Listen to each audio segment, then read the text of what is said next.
what would you say to someone like me who's an aspirational storyteller who may not be well versed in telling stories? First, I would say the myth that storytellers are born and it's just a natural skill that you either have it or you don't is not true. Anyone can learn how to tell a good story. Now, the level of where you get to is up to you and how much practice you have. And the fact that you prepared so much for this interview shows me you've got the skills. Arthur Ashe, the famous tennis pro, said, the key to success is confidence, and the key to confidence is preparation. And I know that was one of my keys in my sales career, the amount of preparation I did compared to other people. And when I interviewed Dave Sam on my podcast, he called me a journalist. It was like somebody calling you a storyteller. Journalist? Yeah, podcast hosts are journalists. And you did more preparation than any other podcast host, of course, since you asked me about my book. So I know what you feel like when you're like, what? I'm a journalist? Or what? I'm a storyteller? So it's just opening ourselves up to all kinds of possibilities instead of thinking of ourselves as I just do this.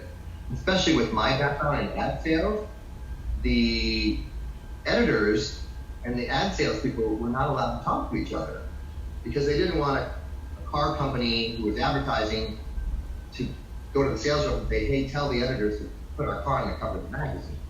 So it was church and state. And ironically, you brought up Cal Fussman, who's a good friend of mine. He has a wonderful podcast called Big Questions.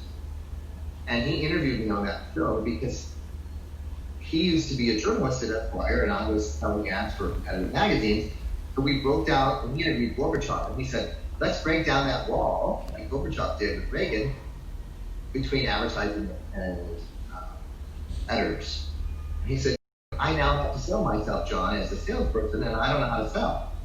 I said, but you know how to ask good questions.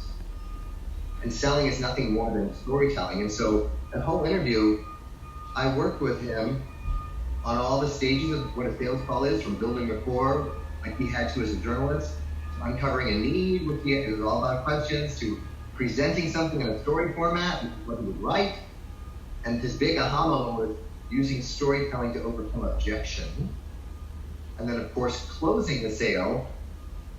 Abraham Maslow, the psychologist, the hierarchy of needs, he said, if the only tool in your toolbox is the hammer, you tend to go around looking for nails to hit. So salespeople think, well, I just gotta keep asking, you want to buy, you want to buy, you buy. But when you tell a great story, the question simply is, does that sound like the kind of journey you'd like to go on? And so that was mind-boggling for Cal, and then we actually shared a stage together at that Coca-Cola CMO summit I was talking about, on his emphasis on asking the right questions and relying on telling those stories and combining them together.